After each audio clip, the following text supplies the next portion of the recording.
My name's Tonya Stebbins and I've been working as a linguist for, well, including my PhD, getting on for about 20 years.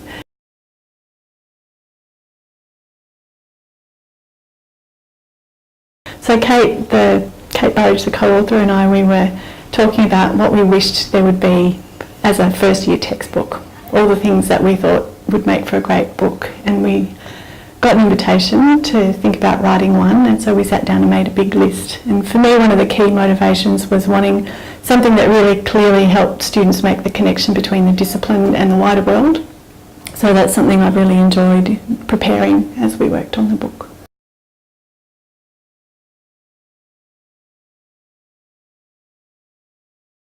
So we focused generally on introducing concepts via English, but we moved fairly quickly into other languages, and we chose to have a set of case study languages. There are occasionally other languages in the book as well, but we particularly focus on, I think it's about 8 case study languages. So one of them is Auslan too, because we wanted to make sure we covered signed as well as spoken languages. And then we have a selection of sort of major and smaller languages and strong languages with standardised structures, or standardised representations, and languages that are very newly described.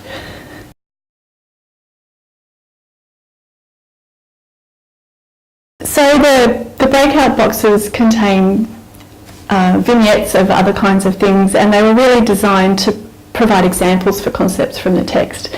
Sometimes they're examples of work that graduates from linguistics programs in Melbourne have gone on to do.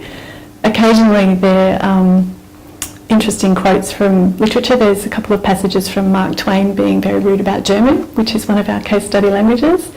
There's, the standard kinds of debates that you hear on the radio when people call in to talkback radio and worry about input as a verb and those kinds of issues as well. So they're really just trying to provide a bit more grounding for the concepts.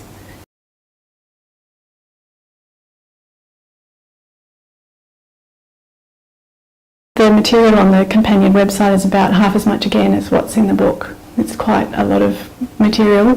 There's the normal kinds of keywords and essential concepts. One of the things we ended up having to take out of the main text was half of the exercises because we just were running out of room. So there's 5 exercises or discussion points in each chapter, and then there's an additional 5 for each chapter on the website.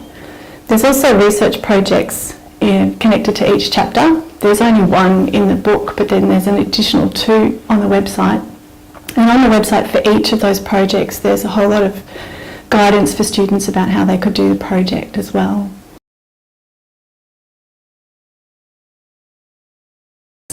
There's also a set of material that's only available to instructors, and this includes quizzes for each chapter and also PowerPoints for each chapter.